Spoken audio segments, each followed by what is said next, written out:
Assalamualaikum warahmatullahi wabarakatuh. Alhamdulillahirabbil alamin. Alhamdulillahilladzi hadana lihada wama kunna linahtadiya laula an hadanallah. Asyhadu an la ilaha illallah wahdahu la syarikalah. Lahul mulku wa lahul hamdu wa huwa ala kulli syai'in qadir. Wa asyhadu anna Muhammadan abduhu wa rasuluhu la nabiyya ba'dah. Alladzi la yantiqu 'anil hawa in huwa illa wahyun yuha. Allahumma salli wa sallim wa barik ala sayyidina Muhammadin wa ala alihi wa sahbihi ajma'in. Radina billahi rabba wa bi Muhammadin nabiyya wa bil islami dina. Rabbi syrah li sadri wa yassir li amri wahlul 'uqdatan min lisani yafqahu qawli. Teman-teman yang dirahmati Allah Subhanahu wa taala, malam ini kita membahas tentang 4G yang kalau dalam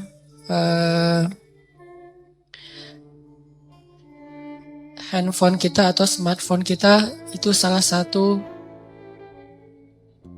akses agar kita lebih cepat dalam mendownload atau dalam menjalankan aplikasi di handphone kita.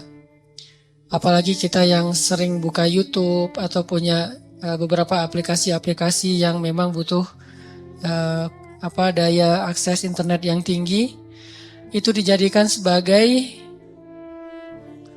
analogi tentang gimana cara kita membangun hubungan dengan Allah Subhanahu wa taala supaya ketika kita berdoa itu cepat diijabah oleh Allah. Supaya ketika kita ada masalah cepat dapat pertolongan dari Allah. Supaya ketika kita dalam kesulitan Allah segera menurunkan keajaiban dan jalan keluar. Dianalogikan dengan 4G. Dalam bahasa lain tuh bisa dibilang ini adalah wasilah. Gimana cara membangun wasilah antara kita kepada Allah Subhanahu wa taala sehingga aksesnya cepat. Sehingga loadingnya cepat. Makin berat masalah kita, bukan semakin lambat loadingnya, harusnya semakin cepat. Karena ketika masalah kita berat kan kita butuh pertolongan lebih segera ya. Gak bisa ditunda. Nah, gimana cara membangun wasilah atau akses itu kepada Allah Subhanahu wa taala bahkan lebih daripada 4G. Sebelum itu, saya pengen nyampein beberapa contoh kisah orang yang punya 4G ke Allah, yang punya wasilah yang bagus kepada Allah Subhanahu wa taala sehingga ketika mereka butuh Allah, Allah segera menurunkan pertolongan dan keajaiban dalam hidup mereka.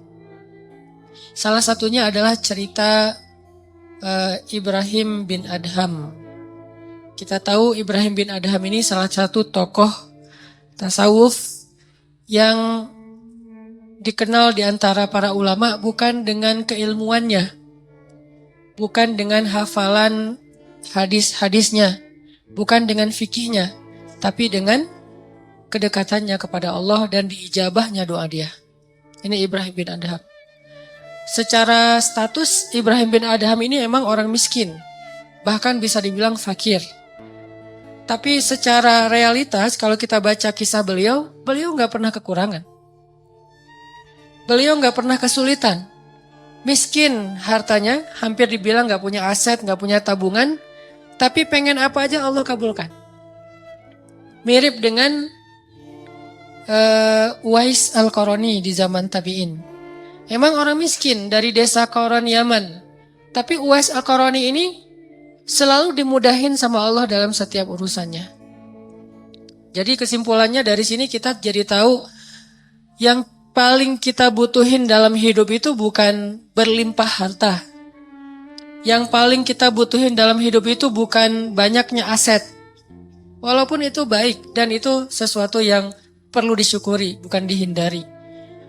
Dan kalau perlu kita perjuangkan. Tapi itu bukan yang paling kita butuhin dalam hidup.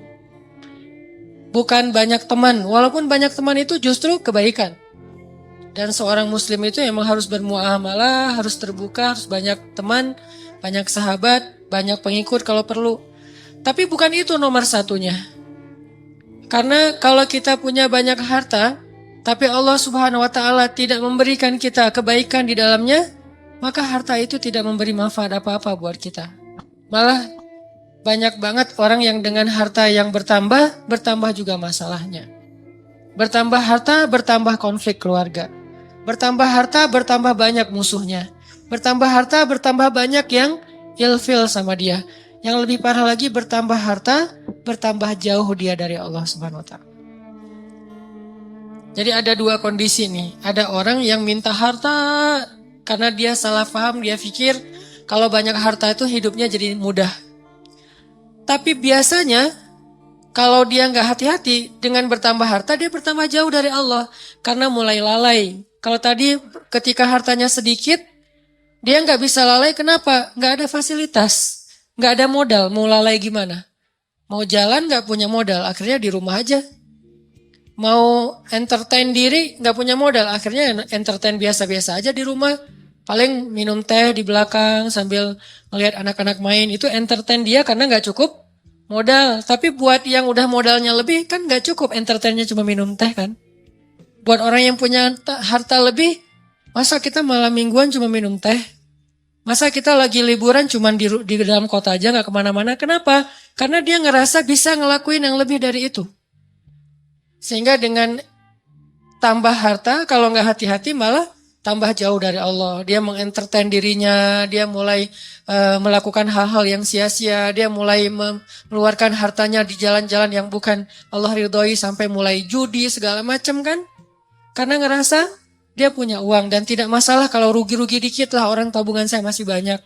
Mulailah dia ke Singapura, ke Hong Kong, ke tempat-tempat yang walaupun bukan ke kotanya yang kita permasalahin, ke beberapa spot atau tempatnya.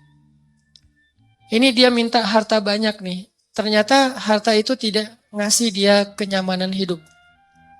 Belum lagi nanti dengan kehidupan lifestyle-nya yang udah berubah, rumah tangganya udah gak nyaman. Saya punya teman yang pernah ngerasain yang kayak gitu beberapa orang. Dan curhat. Alhamdulillahnya udah hijrah sekarang. Dia ngerasa, kenapa ya uang saya banyak, berlimpah, bisnis saya lancar, kok saya kayak jauh gitu dari anak. Hampir saya gak pernah duduk bareng dengan anak, gak pernah dengerin mereka curhat, gak pernah nemenin anak saya main. Bahkan nganterin sekolah atau jemput sekolah aja jarang. Saya pikir dengan memfasilitasi kebutuhan anak saya berarti saya udah sayang sama dia. Udah ada mobil pribadi khusus buat istri, buat anak, ada 3 anak masing-masing 1 mobil. Dengan alasan yang masih logis. Kalau 1 mobil bertiga nggak efektif karena sekolahnya jauh-jauh takut telat. Belum lagi nanti pulang sekolahnya beda waktu, kan nggak nyaman. Akhirnya dikasihlah 3 mobil dan itu logis sebetulnya. Dengan 3 driver. Bayar sekolah yang paling mahal. Kemudian di rumah masing-masing kamar tuh ada entertainnya dengan layar besar, layar datar gede dan segala macam, ada game segala macam. Pokoknya kehidupannya tuh udah sangat terfasilitasi, tapi kok nggak happy. Mungkin mereka nggak ngeluh masalah kurang makan, nggak ngeluh masalah kurang biaya, tapi mengeluh kurang sentuhan dari orang tua.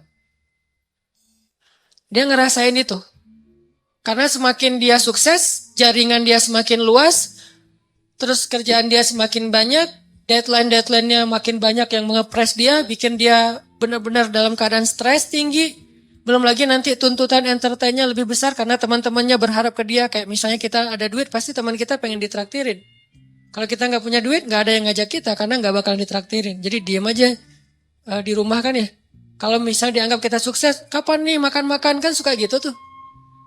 Kita baru dapat job nih, atau baru diterima kerja, atau baru selesai bisnis. Kapan nih makan-makan? Dan itu hal yang sangat wajar, natural terjadi. Sehingga keluar rumah pagi, pulang sore, malam harus keluar lagi buat entertain tamu, segala macam. Dia punya beberapa Ferrari. Kadang-kadang balapan lagi, malam minggu balapan. Gak bahagia. Sampai akhirnya dia banting setir, dia tinggalkan semua itu, bahkan dia suka main ke Alexis dulu tuh. Dia bilang satu malam tuh, bohong kalau orang bilang di sana biasa-biasa aja. Saya satu malam ngabisin di situ 150 juta Ustadz. 150 juta satu malam. Ini kata dia ya, bukan kata saya. Dan saya mah pengen pengen berdakwah, ya, curiga aja. Enggak lah, niatnya berdakwah, pulang nauzubillah gitu. Dia 150 juta semalam menghabiskan di sana, dan dia tahu beberapa orang tamu-tamunya yang dibawa ke sana tuh. Jadi wajar kalau uang ratusan juta juga nggak cukup buat entertain aja udah sekian. Belum lagi yang istrinya, yang tas Hermes-nya berapa sekali beli, sekali belanja.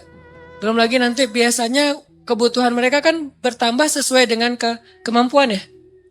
Kayak misalnya tadinya kalau masih kemampuannya terbatas, naiknya motor bebek yang ngisi bensinnya paling Pertalite. Dan itu juga berapa sih sebulan gitu kan. Kalau udah yang cc-nya 4.000 mobil, belum lagi motornya, dari pajaknya aja udah beda. Dari servisnya aja udah beda. Pasti drivernya beda, harga driver mobil Avanza sama driver yang udah pakai mobil-mobil mewah tertentu. Pasti beda harganya. Berarti bertambah kebutuhan bulanannya nih. Belum lagi mereka kalau mau tadi entertain itu udah beda seleranya. Kalau misalnya duit udah banyak, udah nggak mau lagi jalan-jalannya dalam negeri dong. Minimal Singapura. Lagian kadang-kadang udah sampai ada kesan, bosan ke Singapura. Ke Singapura bosan. Kemana tuh? Ke Jepang? Bosan. Kemana? Ke Hong Kong? Bosan juga. Jadi banyak kota, banyak negara udah bosan. Maunya entah ke kutub atau ke planet lain gitu. Saking banyaknya duit. Dan itu natural terjadi loh. Pasti kayak gitu. Gak usah jauh-jauh, kita aja kadang ngerasain walaupun bukan masalah bab luar negeri ya. Kayak misalnya tadinya jajan di warung juga udah cukup. Ketika nambah uang harus di mall. Yang tadinya beli baju tuh cuman di pasar, Andir juga cukup. Sekarang harus ke PVJ, ke TSB. Kenapa beda? Karena kemampuannya udah bertambah. Jadi seleranya juga nambah.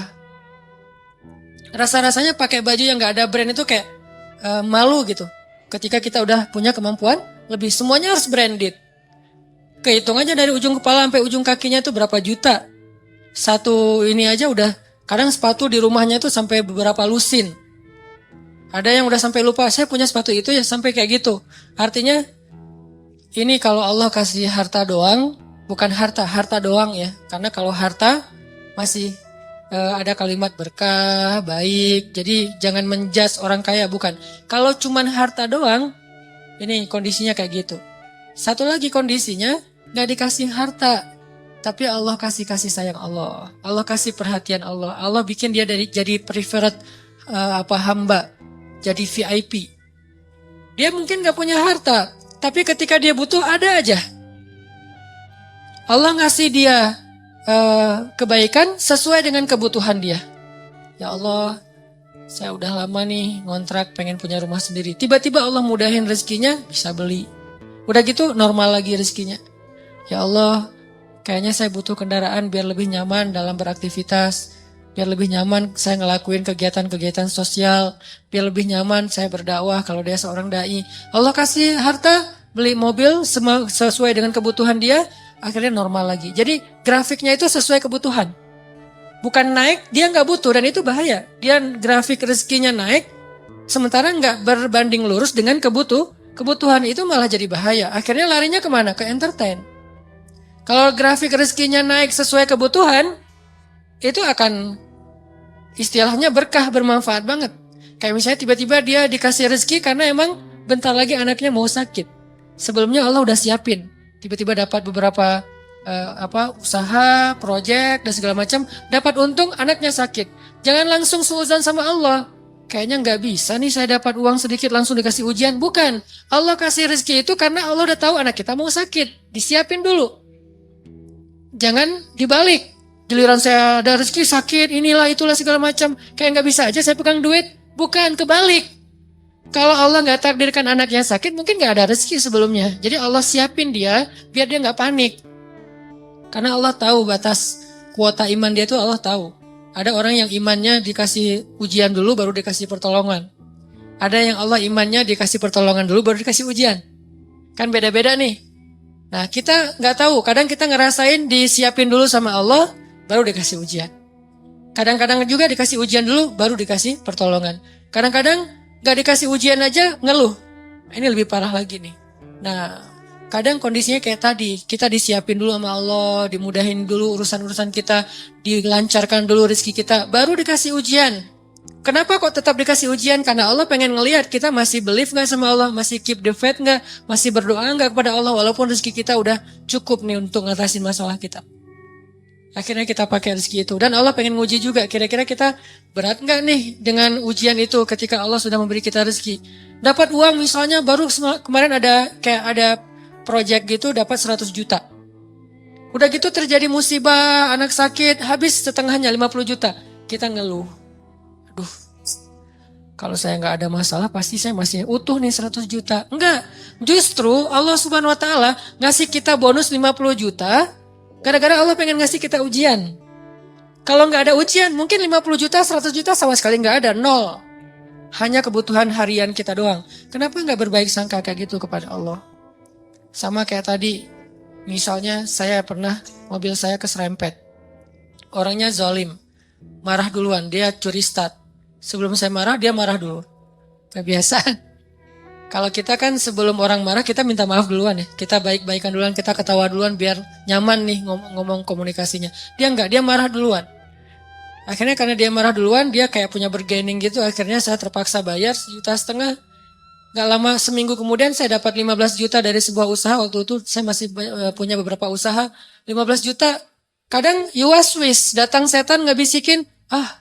Kalau kemarin gak ada masalah udah utuh nih 16 udah jadi 16 juta setengah kan. Ini gara-gara kemarin ada masalah jadi pas 15 juta gak ada tambahan. Enggak. Kalau kemarin saya gak keluarin duit 1,5 juta, maka gak ada 15 juta. 15 juta itu reward Allah buat keikhlasan, kesabaran saya. Bukankah Allah mengganti kerugian hambanya dengan yang lebih baik? Jadi logika ke Allahnya kayak gitu. Sehingga ada hamba yang kalau kita lihat dia nggak punya aset yang berlebih. Ada sih cuman nggak banyak-banyak amat. Nggak punya tabungan yang kayak gimana gitu. Biasa aja tabungannya. Masih normal banget. Bahkan sedikit riskan. Ini gimana kalau anaknya sakit nggak ada duit? Kan ada Allah. Ini bukan kata-kata pasrah ya. Ini kata-kata tawakal. Beda pasrah sama tawakal. Pasrah nggak berikhtiar. Tawakal tetap ikhtiar, tapi ikhtiar itu tangan. Hatinya bergantung kepada Allah. Jangan sampai hati bergantung ke tangan. Jadi kalau tangan nggak megang duit, hati resah. Harusnya tangan mah megang duit, megang emas, megang perak, megang apa aja.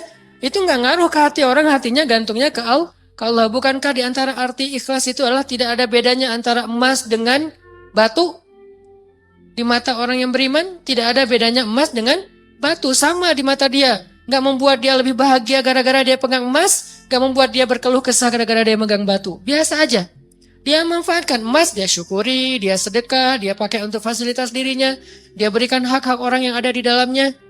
Kalau dia megang batu, ya sudah, dia bersabar. Jadi gak ngaruh buat dia. Karena hatinya di langit bukan di bumi. Cuman tubuhnya yang di bumi. Karena kita kan terdiri dari 2 elemen ya. Ada roh, ada jasad. Roh kita berasal dari langit. Jasad kita berasal dari bumi, diciptakan dari tanah, itu jasad. Tapi roh itu tiupan Allah. Sehingga harus kembali kepada fitrah masing-masing. Roh itu adanya hati, maka hati kita harus selalu terikat dengan langit. Walaupun realitasnya tubuh kita tetap berada dan berpijak di bumi. Jangan sampai hati ikut-ikutan berpijak di bumi. Inilah yang jadi bahaya. Ketika hati kita udah berpijak di bumi, saat itu kita keluh kesah, saat itu kita kurang bersyukur, saat itu kita jadi banyak masalah. Jadi ada kayak keresahan gitu, dia asetnya pas-pasan, tabungannya sedikit, kalau anaknya sakit gimana?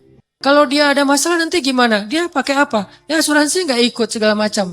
Ini kalimat-kalimat orang yang mungkin masih lebih percaya kepada fasilitas harta daripada hubungan dengan Allah.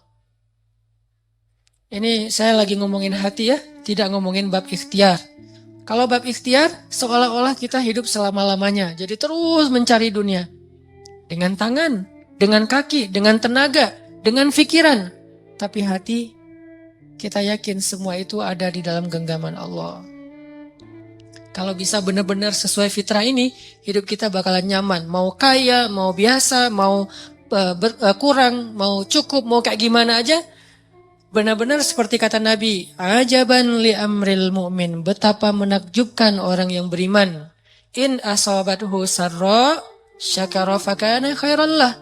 Wa in asabathu dharra sabara fakana khairan lah. Wa laisa dzalika illa limu'min. Jadi kalau dia dikasih nikmat, dia bersyukur, itu baik. Dikasih ujian, dia bersabar, itu baik. Wa laisa dzalika li ahadin illa limu'min. Enggak ada yang bisa ngerasain itu kalau enggak karena dia beriman kepada Allah SWT. Jadi mau milih yang mana nih? Kalau harus milih, harta berlimpah, tapi Allah gak titipin keberkahan di dalamnya.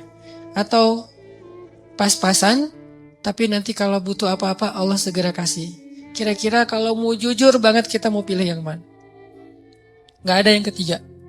Cuman begitu doang nih. Karena kalau ada yang ketiga berarti kita gak belajar iman. Ketiga itu bonus, bukan bagian dari pilihan kita. Allah kasih. Walaupun kita selalu berharap yang terbaik kan. Harta yang banyak tapi juga Allah berkahi, pengennya kayak gitu. Tapi itu gak, namanya bukan ujian. Itu namanya karunia. Dan dalam karunia itu kita gak perlu bisa menunjukkan bahwa kita orang yang sabar. Gimana belajar sabar sementara hidup kita nyaman? Gimana kita mau disebut orang yang sabar? Gak ada masalah. Gimana kita mau disebut pemaaf? Gak ada yang buat salah kepada kita. Gimana kita mau disebut tawakal? Gak ada resiko dalam hidup kita. Terus gimana? Kalau mau disebut orang yang bertawakal, harus ada resiko dalam hidup kita. Kayak kecil-kecilan lah, belajar saya misalnya beli motor. Pak, ini mau pakai asuransi? Enggak lah. Tapi asuransinya asuransi syariat, Pak. Apa hukum asuransi syariat? Jawaban fikihnya, boleh. Kenapa enggak pakai? Saya lagi belajar tawakal. Tapi kan ikhtiar Ustaz, ikhtiarnya saya pakai gembok. Ikhtiarnya saya simpan yang aman. Tapi dan saya nggak nyalahin orang yang pakai asuransi syariah, tapi dengan kata-kata syariah ya. Kalau asuransinya syariah, menurut saya boleh, karena ada kata syariah dan sudah ada tim ahlinya di situ secara fikih boleh segala macam. Tapi saya nggak jadi belajar tawakal menurut saya. Jadi nggak bergantung ke Allah. Jadi pas keluar jalan tuh, mobil saya kalau keserempet juga tinggal klaim. Doanya kadang-kadang lupa, sering lupa malah. Tapi kalau nggak ada asuransi, mobil baru nih, nggak ada asuransi. Bismillahirrahmanirrahim. La haula wala quwata illa billah. Subhanallazi sakharana. Ini untuk saya ya. Ini bukan fatwa. Ini lebih ke semangat saya pribadi. Dan itu berasa banget. Dan ternyata benar. Doa itu ajaib banget. Udah baca doa masih kecelakaan. Kan diganti nanti seminggu kemudian. Kenapa kita harus suudzon sama Allah? Gak ada ruang buat suudzon kepada Allah. Gak ada ruang. Kalau kita mukmin, gak ada sia-sia kita baca doa. Udah baca doa masih kecelakaan. Enggak. Tetap aja ada alasan-alasan hikmah yang bikin kita tetap ridho dengan ketentuan Allah. Dan tetap melanjutkan kebaikan itu. Enggak jadi pundung. Saya gak mau doa lagi ya. Ternyata gak ngaruh. Mending saya pakai asuransi aja. Enggak. Kalau mau pakai asuransi silakan. Tapi doa jangan berkurang. Kalau gara-gara asuransi doa berkurang, tinggalkan asuransi. Tapi kalau dengan asuransi doa tidak berkurang, lanjutkan. Cuman kalau saya pribadi sampai saat ini belum dapat hidayah. Belum. Rumah, kendaraan, sekolah, kesehatan. Ya, nanti kalau saya butuh, ya Allah saya lagi butuh nih, Allah kasih. Dan itu sering banget dibuktikan oleh Allah SWT. Sehingga saya kayak sering senyum ke langit. Masya Allah ya benar ya, Allah tuh kalau prasangka kita baik itu Allah juga baik ke kita. Jadi kayak tenang aja, butuh apa ya sekarang? Ya udah ya Allah pengen kayak gini, Allah kasih. Dan ajaib banget caranya. Kenapa? Karena kita juga pengen caper-caperan ke Allah cara-cara iman yang ajaib. Begitu kita tunjukin, kita display, kita ngeposting iman-iman kita yang ajaib lewat kata-kata yang captionnya yang keren-keren. Hasbunallah wa ni'mal wakil, la haula wala quwata illa billah. Apalagi nanti postingan-postingannya activity kita emang benar-benar ajaib, ngambil resiko di jalan Allah. Wah, Allah bukan cuma nge-like, nge-repost ke teman-teman, ke makhluk-makhluknya gitu. Lihat nih hambaku. Sehingga Allah nolongin kita sambil ngepamerin kepada makhluknya biar mereka tahu betapa Allah itu maha pengasih lagi maha penyayang. Ini cara bangun akses ke Allah biar 4G. Bukan berarti saya udah 4G, ini lebih ke kayak sharing pengalaman kecil saya yang teman-teman pasti punya yang lebih dari itu. Dan saling watawasobil, hak di sini watawasobisob.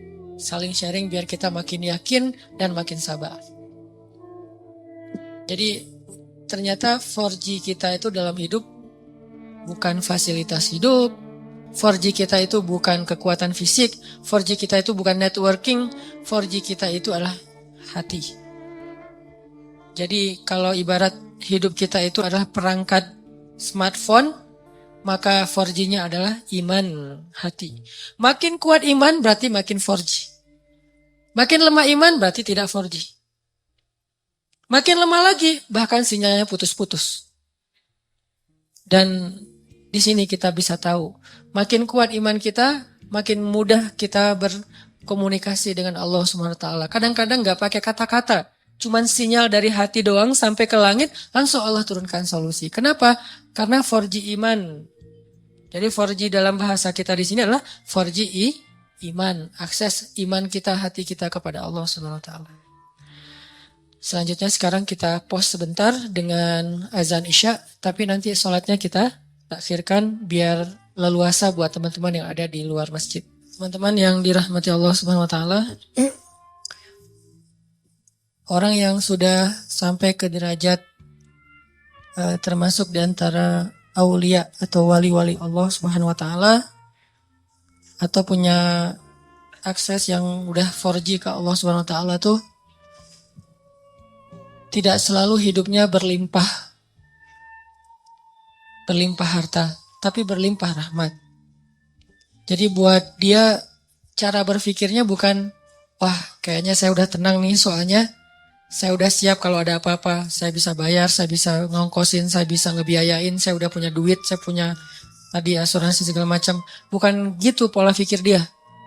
Karena gimana pun itu terfasilitasi, bukankah sembuh dan sehat di tangan Allah? Bukankah masalah itu ada dan dicabut itu Allah yang tentuin?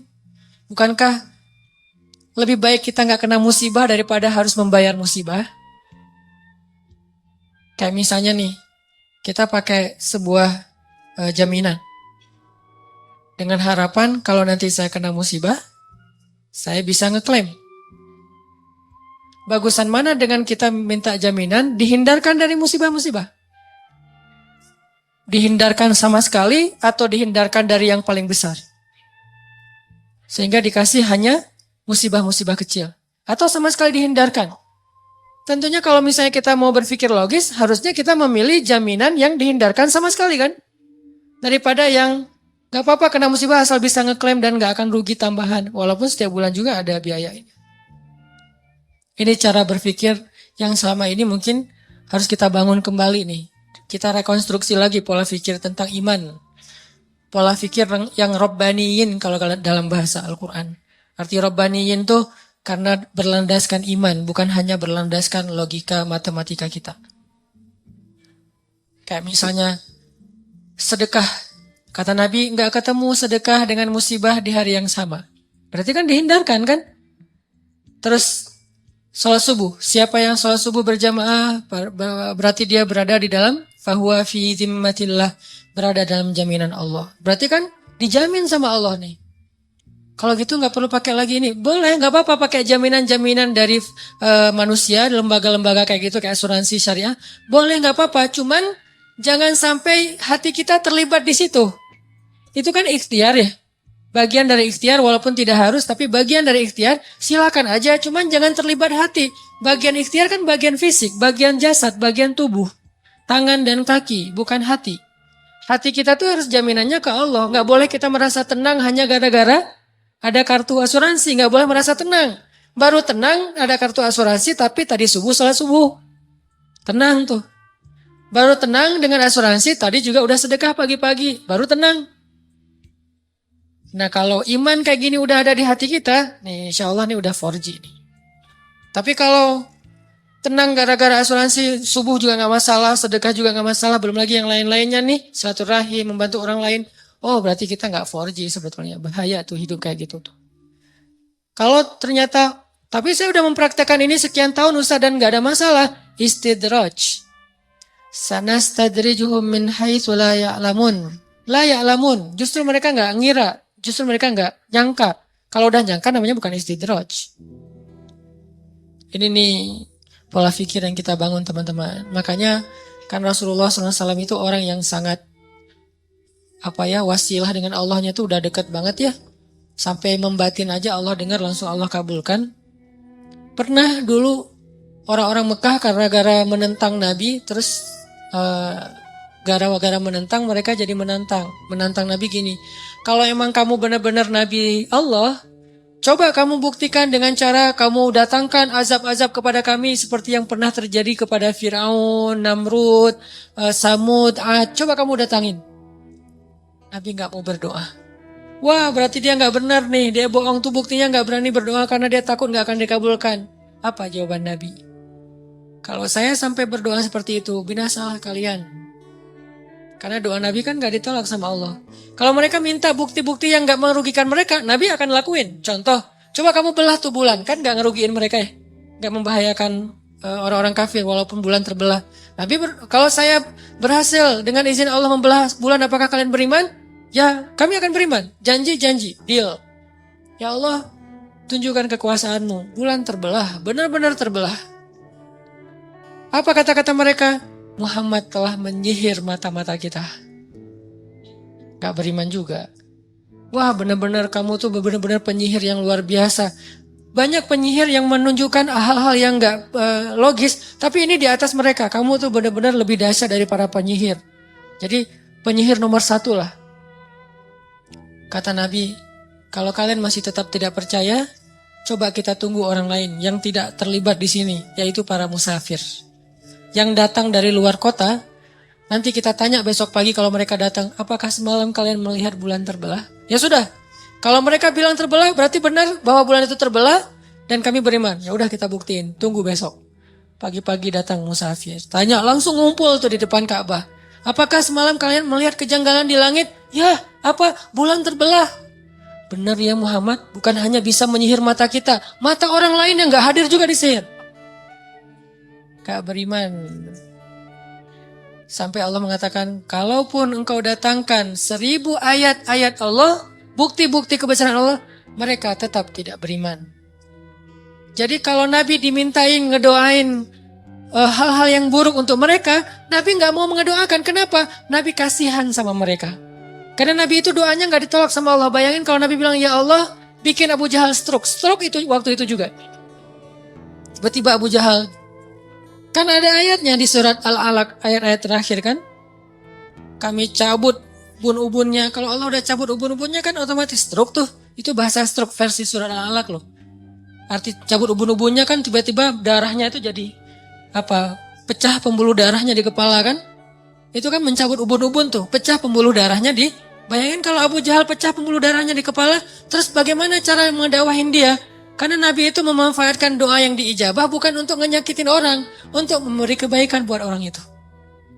Kan Nabi punya kesempatan nih ngedoain, dan doa Nabi diijabah banget. Nabi punya 2 pilihan, mendoakan yang buruk atau mendoakan yang baik. Nabi memilih yang baik, itulah akhlak Nabi. Kalau kita ditempatkan di situ, kan doa orang yang terzalimi itu diijabah, ya udah doain aja.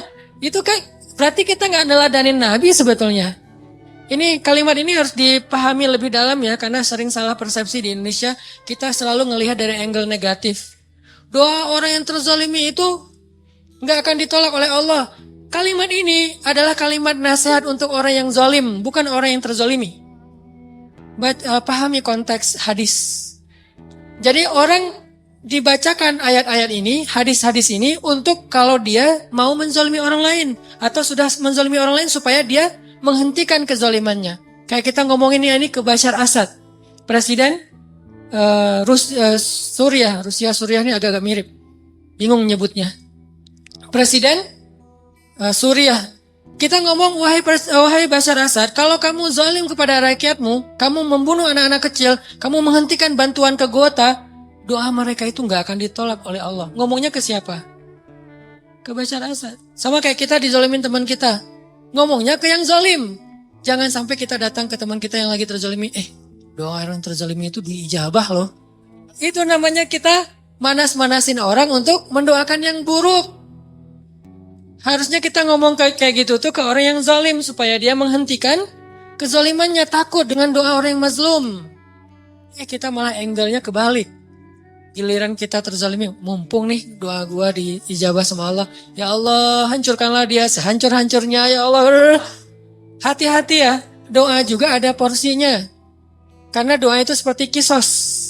Kalau kita mendoakan orang lain lebih dari hak kita, maka kelebihan itu akan balik lagi kepada kita. Dia naik mobil atau motor, terus ngejipratin air ke kita. Ya Allah, jauhkanlah dia dari jodohnya. Apa hubungannya jodoh dengan air? Harusnya hak kita cuman ya Allah mudah-mudahan nanti ada orang yang jipratin air ke dia. Cuma sebatas itu kan? Kan al jaza min jinsil amal. Balasan sesuai dengan jenis amal. Artinya ya kisosnya segitu doang. Jangan sampai ke urusan jodoh lah, sakit lah apa. Ini jadi kayak lebay gitu kan ya. Norak banget sih. Itu doa yang norak namanya tuh. Dan kelebihan dari porsi itu akan balik lagi kepada yang ngedoain kan bahaya. Nanti kita malah nggak nikah-nikah gara-gara pernah terzolimi. Udah terzolimi nggak nikah pula kan rugi. Jadi itu bukan hadis buat orang yang terzolimi teman-teman. Itu hadis untuk orang yang ngezolimin. Sama kayak Nabi kalau misalnya baca hadis tentang istausu bin nisa'i khairan. Perlakukanlah perempuan itu secara baik. Itu bukan hadis untuk cewek. Itu hadis buat cowok. Jadi yang ngucapin hadis itu harus melihat dulu siapa di depannya. Kalau di depannya seorang ibu, seorang istri, dia ngomong kayak gitu. Berarti dia sedang meracokin rumah tangga orang. Karena si istri ini nanti akan nuntut suaminya seperti di dalam hadis. Itu hadis diucapin kepada suami. Jangan didengar oleh istri. Kenapa? Nanti dia akan memikirkan haknya, bukan mikirin kewajiban. Tapi kalau hadis tentang seandainya saya boleh menyuruh manusia sujud kepada manusia, saya suruh istri sujud kepada suami. Yang ngomongin itu adalah istri. Jadi ada materi ibu-ibu, ada materi bapak-bapak. Jangan sampai seorang ustadz ceramah tentang sujudnya perempuan kepada suaminya di depan suami. Itu bikin suami makin kegeeran. Wah sayang istri saya nggak datang nih. Padahal bagus banget nih materi malam ini. Gitu kan ya? Akhirnya minta ke panitia, ada nggak rekaman yang semalam? Untuk apa pak? Mau saya share ke istri saya. Ini yang terjadi. Dan ustaznya juga salah ngomong di depan bapak-bapak. Gimana kalau campur dua-duanya? Berarti yang seimbang infonya. Jangan berat sebelah. Ini namanya adil kan? Karena dengan adil itu lebih dekat kepada ketakwaan. Jadi intinya Nabi itu doanya diijabah. Tapi beliau nggak memanfaatkan buat ngehancurin musuh-musuhnya. Kecuali memang sudah masanya kayak Nabi Nuh. Doa beliau kan diijabah. Dalam waktu yang 950 tahun doa beliau hanya untuk kebaikan kaumnya aja. Ya Allah beri mereka petunjuk ini. Tapi Allah yang menentukan. Setelah 950 tahun, baru Nabi Nuh berdoa, ya Allah hancurkanlah orang-orang kafir itu sehancur-hancurnya. Jangan biarkan mereka punya keturunan, karena keturunan mereka akan merusak di muka bumi. Kapan Nabi Nuh doa itu? Setelah 950 tahun berdoa. Wajar gak sih ngedoain kayak gitu? Ditentang, dihina, dicela, dibully. 950 tahun dibully loh di grup. Kita baru berapa lama dibully di grup geng kita? Share hadis, wah sok soleh, wah ada ustadz, ada nabi palsu, segala macam. Udah 950 tahun, akhirnya kita keluarin lagi kalimat, ya Allah hancurkanlah semua anggota member grup ini. Belum 950 tahun. Jadi manfaatkanlah kesempatan kita kalau lagi dizolimi untuk ngedoain yang baik-baik. Kalau nggak bisa yang baik-baik buat orang lain karena nggak rela banget nih, minimal untuk diri sendiri, apa salahnya? Kan itu kesempatan banget kan buat kita berdoa dan Allah ijabah. Kalau nggak bisa ngedoain ya Allah beri dia petunjuk, kayak rasanya agak-agak kayak nggak rela gitu kan. Udah jahatin saya didoain yang baik lagi. Nggak semua orang mampu, realistis aja lah. Kalau nggak bisa gitu minimal buat diri sendiri, ya Allah tambahkanlah kesabaran saya. Tuh kok minta disabarkan? Berarti makin mau aja disakitin. Bukankah sabar itu kebaikan bahkan lebih dari setengah iman? Hampir bisa dibilang seluruh iman kita itu adalah intinya sabar. Sehingga yang dibilang orang mukmin adalah orang yang sabar. Orang yang sabar berarti dia mukmin. Berarti kita minta kebaikan, ya Allah kuatkanlah kesabaran saya. Kayak misalnya kita lagi baper sama pasangan kita, jangan ngedoain yang buruk buat dia. Kalau nggak sanggup ngedoain yang baik buat dia, minimal yang baik buat kita. Ya Allah kuatkan kesabaran saya, ya Allah jadikan saya lebih baik, ya Allah jadikan saya lebih dicintai oleh dia. Yang baik-baik aja minta. Nah, ini orang yang mencontohi teladan Rasulullah SAW. Jadi selama ini banyak angle tentang sirah Nabi yang kayaknya perlu kita lihat dari angle yang lain. Terlalu mainstream kalau hanya melihat angle-angle yang biasa kita dengar selama ini. Bukan salah, cuman kayaknya masih kurang utuh. Saya nggak suka menyalahkan orang lain, tapi masih kurang utuh. Ternyata ada angle yang lebih efektif daripada angle. Salah satu contohnya yang tadi aja. Ini Nabi Muhammad SAW kayak pas beliau pulang dari Taif kan disakitin kan, terus malaikat minta Nabi berdoa aja kepada Allah. Karena malaikat itu nggak bisa ngelakuin sesuatu tanpa izin Allah. Allah bilang ke malaikat, lakukan apapun yang diminta oleh Muhammad. Kalau minta dibalik tuh gunung, ditimpakan kepada orang-orang Taif, malaikat lakuin. Apa aja pokoknya. Kesempatan itu malah Nabi doain, ya Allah, maafkanlah mereka, sesungguhnya mereka tidak mengerti. Minta maaf untuk mereka. Dan aku berharap anak cucu mereka kelak yang akan menerima agama ini. Ini doa yang baik, padahal beliau lagi dizolimi, masih mengalir darah di pelipis beliau.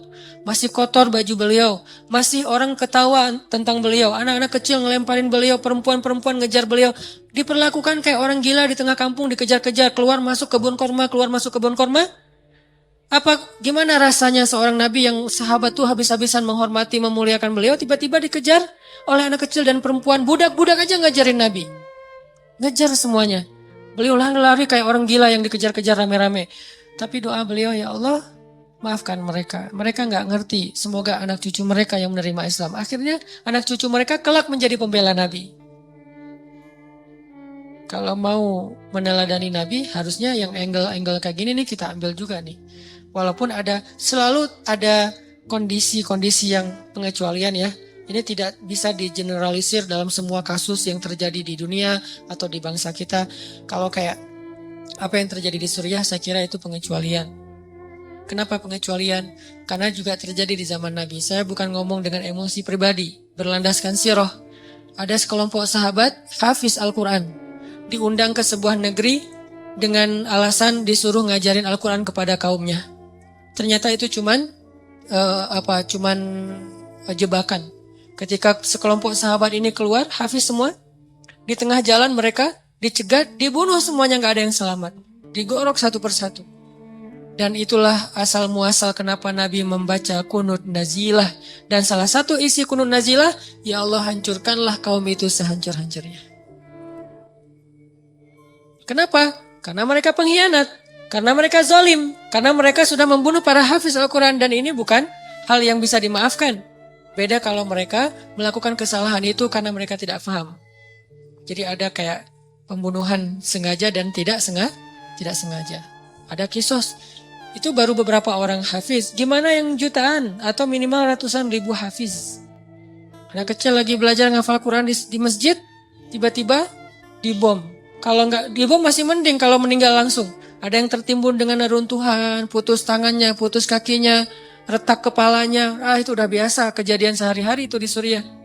Yang lebih berat lagi bukan cuma dibom dan luka-luka, pakai senjata kimia yang sesak nafas luar biasa kayak kita nyemprot kecoa kan ya, sampai kejang-kejang lalu mati dalam keadaan sedang kejang-kejang. Kebayang nggak sih untuk kita?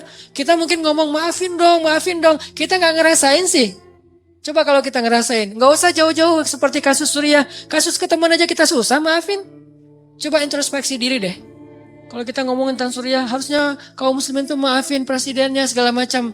Pernah nggak ngerasain dizalimin sedahsyat itu? Coba bandingkan dengan kasus kita dengan teman yang cuma baru digibah sedikit udah nggak mau maafin. Udah langsung sholat tahajud, ujuk-ujuk tahajud. Biasanya nggak pernah tahajud. Kenapa? Pengen ngedoain yang buruk buat temannya, padahal baru cuma sekedar gibah. Realistis dong kalau berpikir, yang fair. Saya tuh paling nggak suka berpikir yang nggak adil. Kalau kita memperlakukan orang lain pengennya kayak gitu, harusnya kita juga jadi kayak gitu dong, baru kita ngomong. Ini banyak yang maafin, tapi enggak. Kasus kecil aja, enggak usah, saya mungkin salah ngomong, bukan kasus kecil, kasus yang lain ya, bukan kasus kecil. Kasus yang lain, misalnya masalah anjing dijadikan sebagai makanan buaya. Demo kan? Saya respect dengan demonya. Tapi pertanyaan saya, di mana ketika Suriah? Demo enggak? Apakah mereka juga protes? Enggak usah demo, mungkin protes lewat sosmed. Sama seperti apa? Kalau kita mau porsinya sama, mungkin masih sama dengan anjing nih. Kalau porsinya sama harusnya lebih kan? Dan baru berapa ekor anjing yang digituin? Mungkin di Solo ada orang bikin kayak warung yang makanannya anjing, terus kayak beberapa kasus yang kucing yang digantung tuh gara-gara makan ikan di rumahnya terus digantung, dipukul-pukulin, protes semuanya. Bener, harus protes karena hewan itu tidak berdosa. Kenapa digituin? Nabi aja mengatakan masuk neraka gara-gara membiarkan kucing mati kelaparan kan? Tapi kan bukan hanya hadis kucing, di dalam hadis-hadis Nabi ada 300.000 hadis. Kalau kucing aja masuk neraka gimana manusia coba? Kan itu analogi sederhananya. Kalau kucing aja dosanya besar banget, anjing aja ngasih minum bisa masuk surga, gimana ngasih minum orang yang terzolimi di Gota, di Aleppo, di Suriah, Palestina, Rohingya? Gimana rasanya? Gimana pahalanya coba? Jadi ini baru fair. Saya nggak memprotes sama sekali tentang demo anjing, demo kucing segala macam. Itu keren. Tapi jangan gitu-gitu doang. Harus yang fair. Kalau ini aja demo, yang itu lebih dong.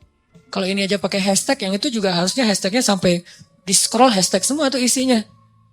Aleppo hashtag, Gota hashtag, Al-Quds hashtag, Gaza hashtag, Rohingya hashtag, Somalia hashtag, Yaman hashtag, Irak hashtag. Termasuk juga nanti ada Paris, New York, di mana-mana. Kita samalah memperlakukan manusia. Ini bukan masalah agama, ini masalah kemanusiaan. Fair. Tapi yang terjadi kayaknya kurang fair, nggak tahu ada masalah apa di dalam hati kita. Fi qulubihim marad.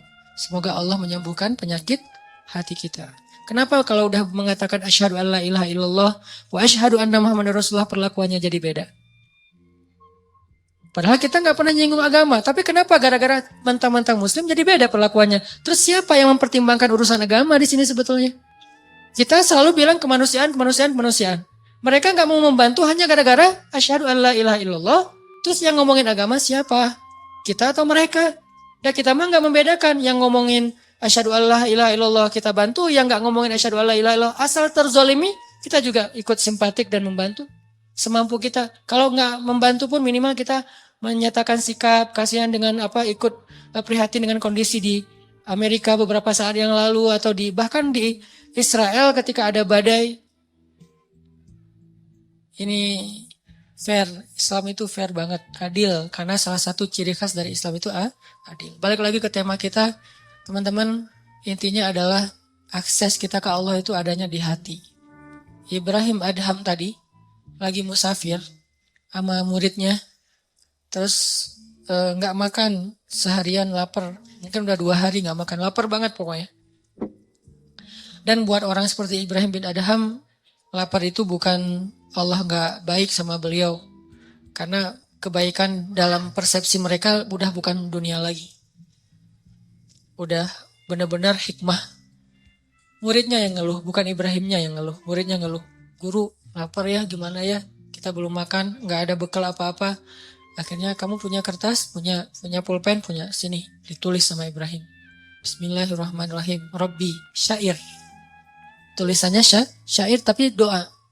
Jadi berdoa dengan syair, lembut bahasa-bahasanya. Rabbi, engkau maha pengasih, engkau apa segala macam. Muji-muji Allah. Ujung-ujungnya, engkau tidak membiarkan hambamu yang lapar kecuali engkau memberi makan. Jadi kayak kalau kita bikin 1 menit video di Instagram, cuma 2 detik doanya. 58 detik muji-muji Allah. Nih smoothnya doa Ibrahim bin Adham. Kalau kita kan 58 detik doa cuma 2 detik doang yang muji ya. Bismillah, alhamdulillah, ya Allah, panjang gitu kan ya. Kalau Ibrahim bin Adham gak gitu. Bismillah, alhamdulillah, alhamdulillah, sampai 58 detik, cuma 2 detik terakhir, ya Allah saya lapar. Cuman gitu doang. Dan itu pun diantara pujian-pujian. Persis kayak doanya Nabi Ayub. Rabbi, massani yadurru wa anta arhamur rahimin. Langsung habis minta, nggak minta pun cuma bilang, ya Allah saya sakit. Tapi nggak apa-apa, engkau maha pengasih tetap, saya nggak akan mengeluh. Gitu coba bahasa doanya. Kan ini keren banget doanya. Bukan, ya Allah saya sakit. Engkau ngelihat nggak sih saya sakit udah sekian lama, ya Allah apa maunya engkau ya Allah. Saya udah turutin semua maumu, saya udah tahajud. Ngeluh ini namanya bukan doa, komplain, demo. Sedangkan Nabi Ayub, ya Allah saya sakit. Tapi enggak. Engkau tetap maha pengasih lagi, maha penyayang. Malah pengasih, paling pengasih lagi tuh. Muji ditutup. Jadi kayak enggak enak mau ngomong saya sakit, langsung ditutup dengan kalimat pujian. Itu Ayub. Sehingga Allah ngedengerin doa Ayub, langsung Allah mengatakan, ni'mal abd. Itu hambaku yang keren banget kata Allah. Ni'ma itu keren. Ni'ma itu baik banget. Langsung Allah sembuhkan saat itu juga. Kenapa? Bagus cara komunikasinya dengan Allah. Selain yakin, bahasanya juga enak ke Allah. Allah itu kan maha mulia, elegan banget. Jadi jangan sampai kita komunikasi sama Allah itu bahasa-bahasa yang di jalan. Harusnya kita komunikasi dengan Allah itu dengan bahasa elegan. Karena kita lagi berhadapan dengan zat yang maha elegan. maha mulia, maha bijaksana, maha santun. Coba lihat bahasa Al-Quran kan santun banget. Sama kayak bahasa Nabi kan, Nabi orangnya santun banget. Kalau ngomong tuh muter dulu, padahal maksudnya ini. Kenapa? Gak tega mau ngomong langsung. Mikir panjang. Sama kayak yang saya bilang kemarin, Nabi mimpi ngelihat surga, terus di dalamnya ada istana yang indah. Gak sengaja di sebelahnya ngelihat cewek lagi main ayunan. Nabi gak bilang itu istri siapa. Gak bagus nih nanya istri orang. Tapi Nabi nanya, itu rumah siapa? Otomatis itu istri yang pemilik rumah. Kan keren bahasanya. Itu rumah siapa Jibril? Rumahnya Umar. Astagfirullah, langsung balik arah. Gak sengaja ngelihat istrinya Umar. Ngomong ke Umar, aku lihat rumah kamu di surga. Oh gitu ya Rasulullah, terus gimana? Ya udah gitu aja kata Nabi. Gak mau dijelasin. Kau khawatir Umar jadi cemburu. Nabi kok ngelihat istri saya sih kan jadi gitu ya, gak enak ya. Diam aja Nabi. Ya Rasulullah, jelasin gimana suasana rumah saya, pekarangan kayak gimana gitu. Terus kata Nabi, enggak usah lah Umar, udah cukup segitu aja, berbahagialah. Ya Rasulullah, ngejar terus akhirnya. Maaf ya, nggak sengaja istri kamu lagi ayun-ayunan saya ngeliat, tapi nggak sengaja loh Umar. Ya Rasulullah, Umar tersenyum. Bagaimana mungkin saya cemburu kepada engkau ya Rasul? Baru Nabi lega gitu. Kan lembut banget cara Nabi bertutur. Allah aja nyuruh nyuruh Nabi Musa dan Harun ngomong ke Firaun itu, wa qula lahu qaulan layyinan.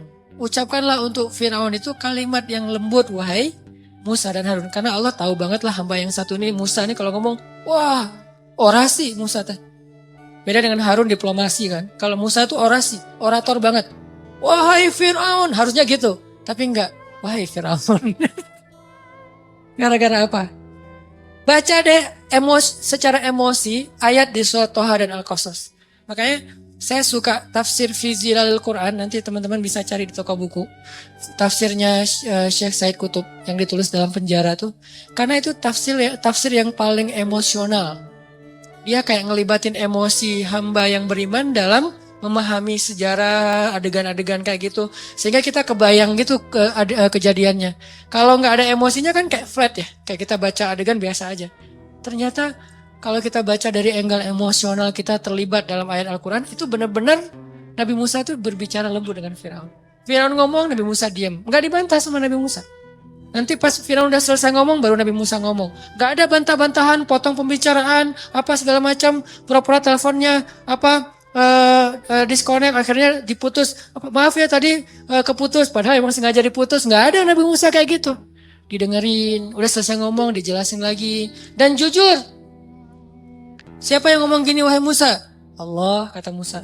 Kamu tahu ini enggak? Enggak tahu, Allah yang tahu. Saya tanya dulu ke Allah, jujur, enggak sok tahu.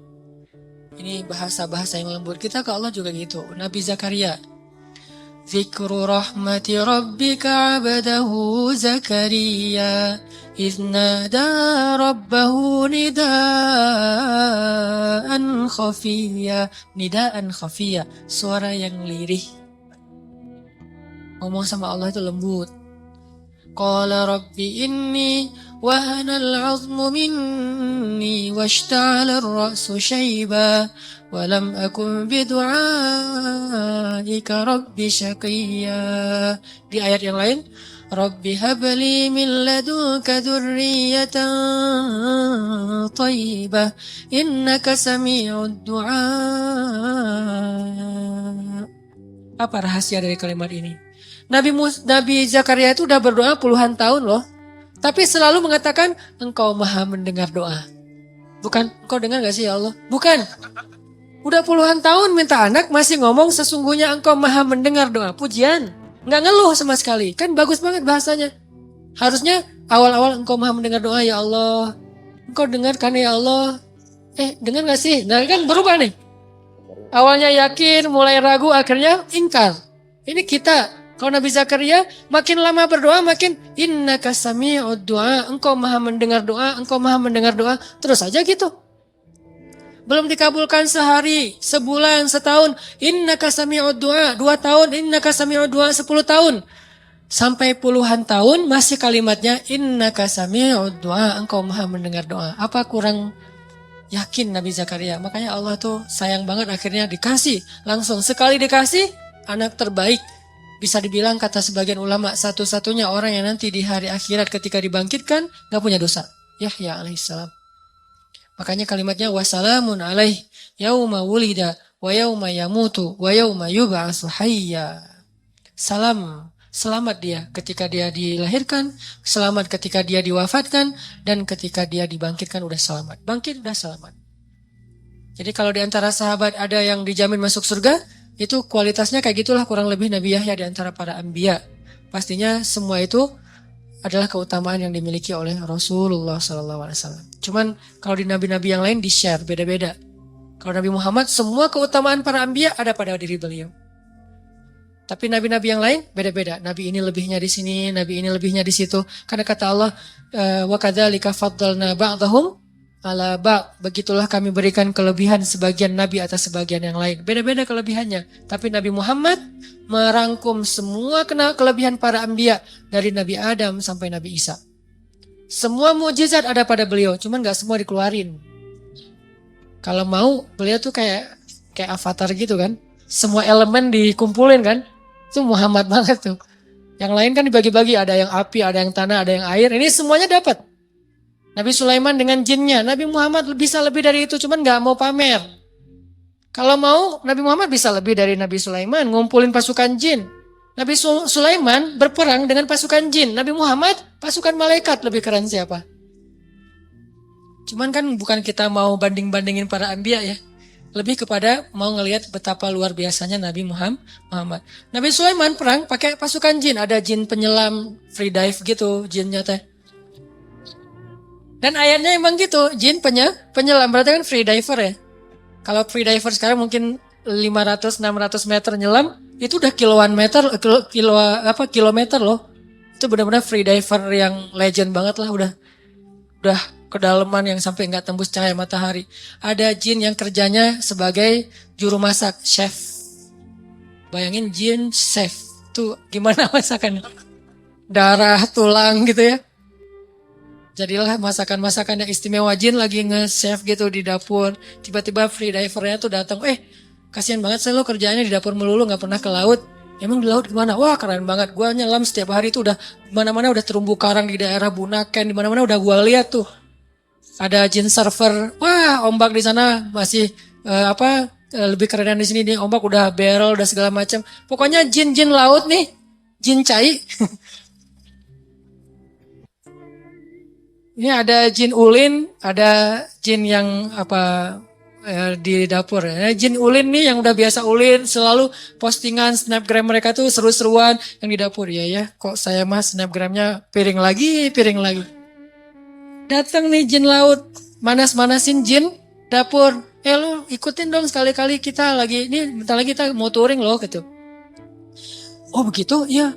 Yuk kita ikut touring, nih gua sediain nih motor buat lo. Misalnya kalau nggak mau pakai yang mahal-mahal amat, minimal lo pakai yang Triumph lah misalnya. Lo pakai nih Triumph punya gua kalau nggak mau pakai Harley. Oh beneran? Ah nggak jadi kenapa? Last minute dia bilang nggak jadi. Padahal touring udah pada siap nih, orang udah pada ngumpul di meeting point. Kenapa nggak jadi? Takut kepada Sulaiman. Padahal Sulaiman nggak ada. Bukan cuma nggak ada, sudah tiada. Bukan cuma nggak ada, sudah tiada. Artinya mereka nggak tahu kalau Sulaiman sudah wafat. Cuman wafatnya keren sambil duduk. Kalau kalau orang yang nggak beriman mungkin wafatnya jungkir balik ya. Ini duduk aja tenang sambil zikir wafat. Baru jatuh gara-gara tongkat beliau pegang itu dimakan rayap. Dan kira-kira berapa lama buat rayap butuh waktu untuk merusak tongkat. Dan itu tongkat warisan para nabi, berarti tongkat yang kayunya bagus. Beberapa hari kan?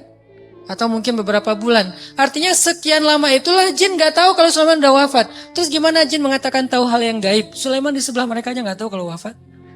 Kemungkinannya adalah bohong saja. Gak mungkin jin tahu. Kalau dia tahu yang gaib, dia pasti tahu Sulaiman sudah wafat. Ini jin. Nabi Muhammad pasukannya malaikat. Kalau Nabi Sulaiman lalu lalang jin keluar masuk ke istana beliau, Nabi Muhammad malaikat keluar masuk ke masjid beliau. Dan bukan malaikat biasa. Zumirratin, malaikat yang paling wibawa, paling karismatik, malaikat paling diseganin di langit. Kalau dia lewat semua malaikat pada diem. Ada yang lewat, siapa? Jibril. Kalau Jibril udah lewat, diam semuanya. Kenapa? Wibawanya Jibril. Kalau Jibril ngomong, malaikat pada nunduk semuanya. Wibawanya Jibril. Malaikat sekeran ini teman mainnya Rasulullah SAW. soulmate-an berdua. Sampai kalau Jibril nggak datang, Nabi Muhammad sedih. Kemana ya Jibril, udah lama nggak ngopi bareng. Melihat ke langit, Jibril kemana ya? Mau ditelepon nggak punya nomornya. Karena nggak ada telepon dulu, doa aja, ya Allah mana Jibril, mana Jibril, mana Jibril. Jibril juga di langit, aduh pengen banget ketemu Nabi Muhammad nih di bawah, gimana ya nggak bisa turun. Kenapa? Wa ma natanazzalu illa bi amri rabbik. Asbabun nuzul ayat itu di surat Maryam. Kami tidak turun Muhammad kecuali perintah Allah. Pengen sih turun, cuma belum ada perintah, jadi nggak bisa. Walaupun malaikat itu emosional, punya perasaan, tapi nggak bisa menurutkan perasaannya kecuali dengan sami'na wa ta'ana. Jibril pengen turun, Muhammad pengen ketemu. Sama-sama kangen nih, bayangin kangennya dengan manusia, dengan malaikat. Kan keren banget. Malaikat aja kangen sama Nabi. Kita nggak ada yang ngangenin. Aduh. Ini malaikat aja kangen. Kan keren banget akses 4G-nya ya. Pas Jibril turun, wah Jibril, wah Rasulullah, slow motion. Akhirnya Nabi nanya, Jibril kemana aja? Kok nggak pernah ketemu udah beberapa hari? Ya Rasulullah, saya juga kangen. Tapi kata Allah, wa ma natanazzalu illa bi amri rabbik. Kami tidak turun kecuali dengan perintah Allah. Akhirnya ditulis syair, bahasa-bahasa yang lembut. Ada sedikit kalimat, ya Allah, kami lapar. Tapi kecil, ibarat baitnya panjang, cuman setengah bait kami lapar. Sisanya puji-pujian ke Allah. Lalu setelah Ibrahim bin Adham selesai nulis kayak gitu, digulung kertasnya, dikasih ke muridnya, dia bilang, keluarlah dari masjid ini, serahkan kertas ini kepada orang yang pertama kamu temui di luar masjid. Siapa? Pokoknya siapa aja, laki-laki ya, bukan cewek, bahaya kalau cewek. Laki-laki pertama yang kamu temui di luar masjid, keluar tuh. Lagi di jalan di depan masjid, tiba-tiba muncul seorang laki-laki, lagi bawa bungkusan gitu. Assalamualaikum, waalaikumsalam Pak, ini ada kertas dari siapa? Dari guru saya. Pas dibaca langsung menangis laki-laki itu, diserahkan bungkusan itu, kembalilah kepada gurumu. Pas dibuka adalah 1.000 dinar. Siapa laki-laki itu? Allahu a'lam. Semudah itu menyelesaikan masalah di antara mereka. Bukan berarti kita berharap sedekah, bukan ya. Ini hanya sebuah inspirasi. Semudah itulah memberi rezeki kepada hamba yang Allah ridhoi. Jadi kalau kita punya 4G ke Allah itu sebetulnya cuma butuh gini doang. Ya Allah. Gitu doang bahasanya. Kadang-kadang gak pakai iya, Allah doang. Allah, beres. Kadang-kadang gak pakai Allah, cuman ahad. Belum jelas kan? Cuman satu. Tapi bukan dalam masa kampanye ya. Satu, itu langsung Allah beri pertolongan. Kan Bilal itu gak ngomong, ya Allah tolonglah saya lagi disiksa nih. Allah lihat nih bekas-bekas siksaan. Gak ada. Cuman satu kata pendek loh. Kalau kita kan doanya tuh udah buka baju dan tunjukin, ya Allah nih lihat nih saya lukanya banyak nih apa segala macam. Pokoknya udah lebay banget lah kalau kita berdoa ya. Sahabat doanya nggak lebay, lembut. Ahadun ahad, ahadun ahad. Langsung saat itu juga ditolong sama Allah. Mana Ustadz ditolong, kan berbulan-bulan Bilal disiksa. Emangnya pertolongannya itu hanya dengan dibeli oleh Abu Bakar dan dimerdekakan? Salah paham lagi nih. Pertolongan pertama Allah kalau hambanya lagi UGD, bukan dibikin langsung sembuh, tapi dikuatkan hatinya dengan kesabaran. Itulah pertolongan pertama. Bilal ketika disiksa, Allah gak langsung nolong Bilal dengan cara dibeli sama Abu Bakar di hari yang sama. Hari ini disiksa, hari ini dibeli, hari ini dibebasin. Itu gak keren ceritanya. Gak ada kelihatan kesan Bilal sabar, terus gak jadi cerita yang melegenda kan. Kalau cuman hari itu disiksa, hari itu dibeli, hari itu dibebasin, gak akan melegenda nama Bilal. Dia melegenda karena lama disiksa. Karena hampir orang itu nggak yakin Bilal akan bertahan. Dan ketika Bilal disiksa, hari itu juga Allah mengutus Jibril dan Allah menyuruh Jibril untuk menguatkan hati Bilal. Kayak disupport banget Bilal semua. Jadi ibarat Bilal didorong, Jibril yang nahan di belakang. Jadi badan Bilal tuh nggak perlu pakai tenaga, pasrah aja. Kayak kita lagi tawaf puncak, tawaf ifadah tuh di Ka'bah. Kalau lagi tawaf ifadah, kita tawaf tuh nggak perlu melangkah. Berdiri aja, muter sendiri. Saking padatnya Ka'bah, berdiri aja. Saya dulu waktu masih haji itu tawaf ifadah, pas pulang habis jamarah pertama langsung tawaf ifadah. Itu rapat banget, saking rapatnya gak perlu gerak. Gini aja, tidur juga gak masalah. Tidur tiba-tiba udah 21 putaran, 3 kali tawaf gitu ya. Oh berapa ini udah putarannya, ngelihat jam udah 2 jam ternyata. Tidur aja itu muter.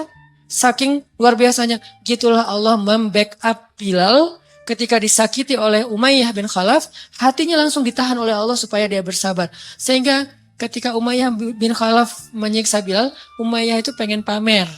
Makanya dia live streaming. Ada yang nge-shoot live streaming di YouTube, di Instagram, di FB, di mana-mana pokoknya live streaming.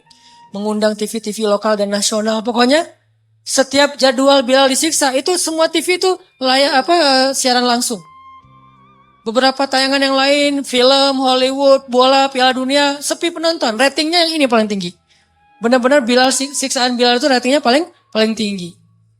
Yang nonton pada komen. Ada yang komen gini, kasihan ya gitu. Terus yang lain komen juga, siapa? Maksudnya kasihan ke siapa nih? Ke Bilal atau ke Umayyah? Yang ketiga membahas Umayyah, bukan Bilal. Kenapa malah kasihan kepada Umayyah? Karena yang terlihat tersiksa justru Umayyah, bukan Bilal. Jadi Bilal disiksa, tetapi yang kelihatan wajah tersiksa justru Umayyah. Capek nyiksa Bilal. Bilal biasa-biasa aja. Ahadun ahad, ahadun ahad. Umayyah, aduh kok gini ya? Capek banget sih nyiksa dia. Jadi orang justru kasihan kepada Umayyah, bukan kepada Bilal. Kenapa bisa kayak gitu? Karena Allah menolong Bilal dengan ahadun ahad. Dan Allah tidak menolong Bilal dengan ujuk-ujuk langsung datang Abu Bakar. Enggak, dengan dikuatkan hatinya. Setelah sekian lama dikuatkan hatinya, akhirnya pertolongan kedua pun datang. Setelah pertolongan hati, baru pertolongan dengan solusi konkret. Yaitu Abu Bakar datang dan membebaskan Bilal. Jadi ini aksesnya Bilal ke Allah. Cepat banget. Sampai Nabi senyum dan mengatakan, ya Bilal, baru aja semalam aku dengar langkah-langkah kaki kamu di dalam surga. Langkah kakinya terdengar di surga, orangnya masih di dunia. Coba Masya Allah ya, kita udah meninggal aja belum jelas langkah kakinya di surga nih. Ini Bilal masih hidup di dunia, masih main-main, masih nongkrong, masih ngopi, kakinya udah di surga. Kayak gimana tuh? Luar biasa. Artinya Allah itu ngasih keistimewaan yang luar biasa buat Bilal, buat Khabbab bin As, buat Sumayyah, istrinya Yasir. Sumayyah itu ditusuk dari kemaluannya sampai ke belakang, dan meninggal di tempat. Apakah Allah tidak menolong Sumayyah? Justru itu pertolongan Allah buat Sumayyah. Walaupun kezaliman untuk Abu Jahal. Itu pertolongan Allah untuk Masyiatah dan bayi-bayinya. Walaupun kezaliman buat Fir'aun. Jadi teman-teman, akses 4G kita ke Allah itu dimulai dengan iman. Kemudian dengan caption yang indah. Kita kalau posting captionnya lama mikir ya. Udah lama akhirnya tanya-tanya, bikin sendiri captionnya. Captionnya terserah kalian deh gitu. Akhirnya dari komen kita caption, tipe lagi kan. Lihat gimana kita sering mentipe caption kita. Dalam semenit udah berganti caption berkali-kali. Caption ke makhluk aja kita mikir. Masa caption ke Allah kita gak mikir? Bikin puisi-puisi doa. Ustadz, masa doa pakai puisi sendiri gak dari Nabi? Dari Nabi juga, dari ayat juga, dari sahabat juga, dari diri sendiri juga. Karena kan ada doa-doa yang kita butuhin gak ada di zaman Nabi. Ujian nasional, ada gak? Anak Nabi kan gak ada yang sekolah dan ujian nasional. Sehingga gimana? Ujian nasional, wah bid'ah ini doanya. Soalnya Nabi gak pernah baca doa ini. Gak kayak gitu cara memahami bid'ah. Gak usah terpancing dengan pemikiran orang yang mungkin belum utuh membaca hadis. Karena doa itu ibadah mutlak. Jadi bikin caption doa yang indah. Itu nomor 2 biar 4G, biar enak kita dengan Allah. Hasbunallah wa ni'mal wakil ada di Al-Quran. La haula wa la quwata illa billah ada Al-Quran. Itu kalimat-kalimat caption yang keren-keren loh. Kalau perlu itu jadi hashtag doa kita. Panjang captionnya, ujung-ujungnya hashtagnya la haula, hasbunallah, apalagi innalillah, gitu-gitu kan. Itu kan caption hashtag-hashtag yang udah sering dipakai ya. Sehingga nanti kalau mau ngelihat doa-doa kita itu tinggal buka hashtagnya kan kebaca tuh. Dan makin sering kita pakai hashtag itu makin di like. Lebih banyak likersnya di antara para malaikat. Terakhir satu kisah tentang hashtag la haula wa la quwata illa billah. Ada seorang sahabat miskin datang ke Nabi ngadu. Dia bilang, ya Rasulullah, anak saya ditawan oleh musuh. Dan mereka meminta tebusan. Kalau saya nggak membayar tebusan 100 dinar itu kurang lebih sekitar 300 juta atau mungkin lebih. Kalau saya nggak menebus anak saya 100 dinar malam ini juga, mereka akan membunuh anak saya. Deadline-nya Besok pagi, malam ini saya harus bawa tebusan itu. Saya nggak punya harta ya Rasul. Saya udah minjam-minjam ke tetangga, nggak ada yang sanggup. Sedikit-sedikit belum sampai 100 dinar. Ya Rasulullah gimana? Rasulullah juga lagi bokeh, nggak punya duit. Sahabat-sahabat banyak yang di luar kota. Jadi nggak ada yang bisa dimintain tolong. Akhirnya ketika itu Nabi bilang kepada dia, dawamkan la haula wala quwata illa billah. Malam ini juga. Oh gitu ya Rasulullah. Ya siap-siap. Assalamualaikum, langsung pulang. Keren kan imannya? Berarti kan 4G imannya udah mantap nih. Bukan ya Rasulullah, itu kan baru kata-kata, belum duit. Ya saya la haula juga, tapi kan butuh duit juga ya Rasulullah, kan kita harus ikhtiar segala macam. Itu mal iman logis, sehingga dikasihlah pertolongan yang logis. Iman terlalu ilmiah dikasih pertolongan yang ilmiah. Ini iman ajaib dikasih pertolongan ajaib. La haula disuruh. Nabi juga tahu nggak mungkin Nabi ngasih la haula kalau Nabi punya duit. Pasti dikasih duit sama la haula. Ini karena nggak punya apa-apa. Dan apa yang dikatakan Nabi itu pasti benar, nggak mungkin Nabi bohong. Jadi iman kepada Nabi itu udah kuat banget. Sami'na wa ta'ana. Nabi bilang perbanyak zikir la haula. Siap ya Rasulullah pulang. Sampai di rumah istrinya udah nunggu dengan cemas. Gimana Pak? Gimana Pak? Orang miskin manggilnya bukan Pak. Gimana Bah? Karena ya gitu. Udah dapat belum duit? Belum Mah. Terus gimana? Tadi udah ketemu Rasul. Terus gimana apa kata Nabi? Disuruh dawamin zikir la haula. Oh ya udah yuk kita wudhu. Dawamin lah sepanjang malam mereka berdua la haula wala quwata illa billah. Iman. Setelah ikhtiar, emang ikhtiar dulu ke tetangga, ke teman, ke siapa-siapa, ke finance nggak ada karena nggak ada punya jaminan, jadi nggak dapat uang juga. Tetap ikhtiar, tapi nggak berhasil. Tapi kan bukan berarti setelah itu tertutup bakal nggak ada harapan. Bukankah Allah itu selalu mampu dan maha kuasa? Zikir haula. Tiba-tiba subuh-subuh anaknya ngetok pintu. Assalamualaikum, dibukain pintu, anaknya wajahnya berseri-seri, peluk gitu, udah nangis-nangisan. Setelah itu tanya, gimana kamu bisa selamat? Siapa yang menebus kamu? Allah yang menebus saya. Gimana caranya? Dijelasin. Semalam tiba-tiba pengawal-pengawal yang jagain saya diikat di sebuah pohon korma. Terus orang-orang prajurit pada di sekeliling saya, gak ada jalan buat saya untuk kabur. Untuk lepas dari ikatan aja susah, apalagi kabur. Tiba-tiba datang kayak angin yang sangat dingin dan membuat semua prajurit itu tertidur pulas. Kayak gitu cara Allah menolong. Diberi mereka rasa ngantuk, tertidur pulas semuanya.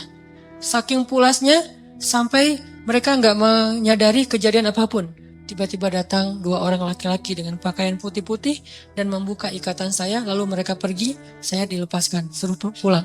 Sebelum saya pulang, saya ngelihat ada banyak ternak kambing-kambing yang ada hasil curian mereka. Saya ambil, bayangin kambing ada 100. Berisik gak sih? Satu kambing aja udah berisik ya, apalagi 100. Dan gak mungkin kambing itu suruh diam ya. Ini lagi dalam masa pelarian gitu.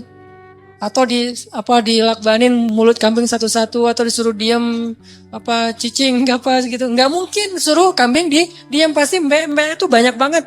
Tapi suara 100 ekor kambing gak membangunkan satupun prajurit yang tertidur. Allah summum bukmun umyun. Allah tutup mata, telinga dan hati mereka sehingga mereka gak sadar apa-apa. Dia pulang lenggang kangkung. Bukan hanya selamat tapi juga bawa ghanimah 100 ekor kambing. Kali aja satu kambing 3 juta. Berarti dia dapat surplus 300 juta. Kalau seandainya dia pakai ikhtiar bisa nebus 100 dinar, mungkin cuma bisa nebus anaknya. Tapi tidak dapat 100 ekor kambing. Tapi karena dia imannya ke Allah ajaib, la haula, pulang bukan cuma orangnya, tapi bawa tiba-tiba setelah anaknya pulang mereka jadi orang kaya raya. Masya Allah, la haula wala quwata illa billah. Jadi jangan remehin hashtag agama tuh. Haula hasbiyallah, innalillah dan kayak gitu-gitu. Doa sebelum kita berangkat. Caption yang indah, hashtag yang udah populer diajarkan Nabi dan para sahabat, pakai. Insya Allah kita punya 4G ke Allah Subhanahu Wa Taala. 2 ya, iman yang mantap sama caption yang baik. Mudah-mudahan Allah Subhanahu Wa Taala mengijabah banyak doa dan harapan-harapan kita, membimbing hati kita dalam keislaman kita, dalam hijrah kita, dalam taubat kita, dan semoga Allah Subhanahu Wa Taala setiap saat menambah pemahaman kita tentang agama dengan majelis ilmu. Semoga dengan kita hadir dalam majelis ilmu ini bukan hanya bertambah wawasan, tapi bertambah mulia akhlaknya, bertambah pula imannya. Karena majelis ilmu pada hakikatnya adalah tajdidul iman, recharge iman kita, refresh iman kita. Jadi kalau dengan hadir majelis ilmu nggak bertambah iman, kayaknya sia-sia. Harus bertambah iman. Kalau tambah wawasan doang, belum sempurna. Karena tidak mungkin orang yang beriman, orang yang berilmu disebut berilmu kalau tidak bertambah iman. Karena innama yakhsyallaha min ibadihil ulama. Orang berilmu itu orang yang beriman kepada Allah, yang takut kepada Allah. Barakallahu li wa lakum. Allahumma ighfir lana dzunubana wa liwalidayna warhamhuma kama rabbayana shighara. Allahumma a'inna ala dzikrika wa syukrika wa husni ibadatik. Allahumma inna nas'aluka ridhaka wal jannah wa na'udzubika min sakhatika wan nar. Allahumma habbib ilaina al-iman wa zayyinhu fi qulubina wa karrih ilaina al-kufra wal fusuqa wal 'usyan waj'alna minal rasyidin. Allahumma rabban nas adhibil ba's ishfi anta syafi la shifaan illa shifaa'uk ishfi shifaan la yughadiru safaman. Rabbana atina min ladunka rahmah wa hayyi' lana min amrina rasyada waj'al lana min kulli dhiqin makhraja wa min kulli hammin faraja wa min kulli usri yusra. Allahumma ansuril islam wal muslimin. Allahumma ansur ikhwanana al muslimina fi Ghutah. Allahumma ansur ikhwanana al muslimina fi Suriah. Allahumma ansur ikhwanana al muslimina fi Palestin. Allahumma ansur ikhwanana al muslimina fi Yaman. Allahumma ansur ikhwanana al muslimina fil Iraq. Allahumma ansur ikhwanana al muslimina fi Rohingya. Rabbana hab lana min azwajina wa dhurriyyatina qurrata a'yun waj'alna lil muttaqina imama. Rabbana atina fid dunya hasanah wa fil akhirati hasanah wa qina azabannar. Teman-teman yang dirahmati Allah, sekali lagi saya tetap mengumumkan bahwa pintu donasi kita belum ditutup. Kesempatan donasi masih terbuka, insyaallah sampai pertengahan April, karena saya berangkat ke kamp pengungsi Suriahnya pekan terakhir di bulan April. Jadi siapa yang masih mau berinfak fisabilillah untuk saudara-saudara kita di Ghouta, di Suriah secara umum, silakan nanti langsung kepada panitia atau dalam waktu dekat kita akan posting di Instagram saya dan Pemuda Hijrah nomor rekening yang akan kita gunain untuk mengumpulkan dana. Sekarang lagi disiapin dan insyaallah ini akan saya bawa sendiri, disalurkan sendiri, dan kita sekaligus saya mau survei. Kita akan bikin program kemanusiaan secara reguler di unregistered camp yang ada di perbatasan Suriah Turki. Alhamdulillah ada lahan beberapa hektar di sana, nanti akan dibangun semacam apartemen. Kemudian kita dari anak-anak muda Bandung secara khusus akan mengisi beberapa program buat anak-anak muda yang jadi korban perang yang ada di kamp pengungsi yang banyak yatim piatu. Mungkin selain program tahfiz Al-Quran, kalau itu nggak perlu kita bikin karena mereka juga banyak hafiz ya. Jadi kita nggak bikin program tahfiz, lebih ke entertain supaya bisa itu juga kebutuhan mereka ya. Karena ketika kita datang ke sana bawa permen, lollipop gitu aja, itu anak-anak udah senang. Kata teman-teman aktivis di sana, bawa lollipop 1 koper tuh. Anak-anak yang selama ini kerjanya cuma ngafal Quran, itu cara mereka ngobatin kangen mereka ke ibu ayah mereka yang udah syahid, ngafal Quran. Tapi mereka juga butuh fasilitas bermain, butuh teman bermain. Nah, kayaknya bagian kita di situ aja tuh. Kan dakwah kita mah banyak main, banyak manfaat. Jadi mainnya nanti insya Allah saya juga akan bawa beberapa papan skate, akan disumbangkan ke anak-anak pengungsi. Bukan meracuni mereka ya, insya Allah bikin mereka happy aja. Tetap saya yakin mereka punya agenda utama yaitu belajar Islam. Cuman jangan lupa bahwa entertain itu juga bagian dari sunnah Nabi dan dibutuhkan secara psikologi oleh kita semua. Mudah-mudahan bagian itu bisa diisi oleh anak muda Bandung. Siapa tahu dengan kita nyumbang kita kayak nge-DP-in ke Allah, serius pengen ke sana. Suatu saat nanti teman-teman dari berbagai macam komunitas kita kayak bikin kerjasama, kolaborasi program entertain anak-anak Suriah di camp. Tahun 2019 atau 2020 kita bisa ada perwakilan masing-masing, kita berangkat bareng nih. Anak muda Bandung, anak komunitas, anak main, anak musik, anak-anak industri kreatif berangkat ke Suriah, bikin gebrakan yang tidak dilakukan oleh negara-negara Arab. Karena menurut saya sih, kalau dari sisi kreatif dan entertain, Bandung itu bisa jadi leader di dunia. Kita udah jadi leader, bukan hanya bisa, kita udah jadi leader di dunia dalam industri kreatif, apalagi dengan youth movement, kan Kota Bandung kota youth movement ya. Nah, ini kita lakukan bareng-bareng nanti. Jadi kita ke sana bukan mau perang, bukan mau angkat senjata. Teman-teman pasti nggak percaya saya bakalan angkat senjata ya. Angkat istri aja ngos-ngosan, apalagi ngangkat senjata. Kita insya Allah bakalan mengisi program-program lebih kepada kemanusiaan dari angle youth, anak muda. Jadi saya tetap motivasi, yuk kita bareng-bareng siapin dari sekarang.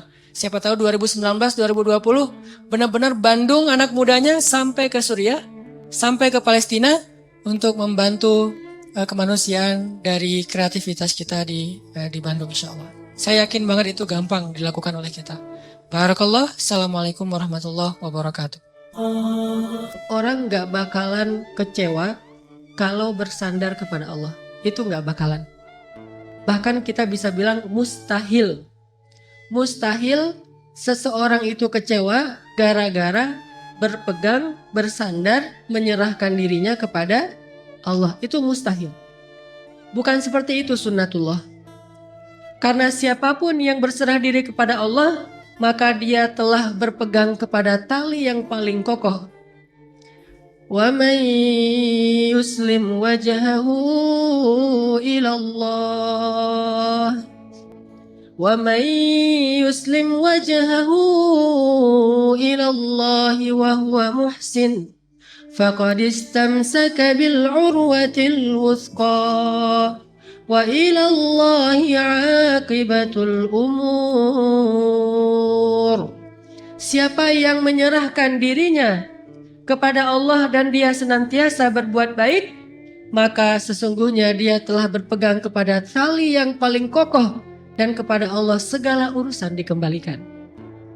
Jadi nggak ada orang yang kecewa kalau dia berpegang kepada Allah. Masalah apapun, masalah rezeki, masalah jodoh, terutama yang kedua. Kalau kita bergantung kepada Allah dalam urusan jodoh, maka insya Allah kita nggak akan kecewa. Mak comblang yang paling baik itu adalah Allah. Kalau mak comblangnya ustadz, kadang-kadang ngecewain. Ustadz, ini CV saya. Oh ya, kriteria yang kamu cari seperti apa? Saya emang gak susah-susah ustadz, standar-standar aja. Ya standar yang gimana? Yang tingginya 180, yang kulitnya bening, sampai kalau minum kelihatan airnya ngalir gitu, transparan. Kemudian yang hidungnya seperti pedang, yang matanya seperti bidadari. Tahu mata bidadari?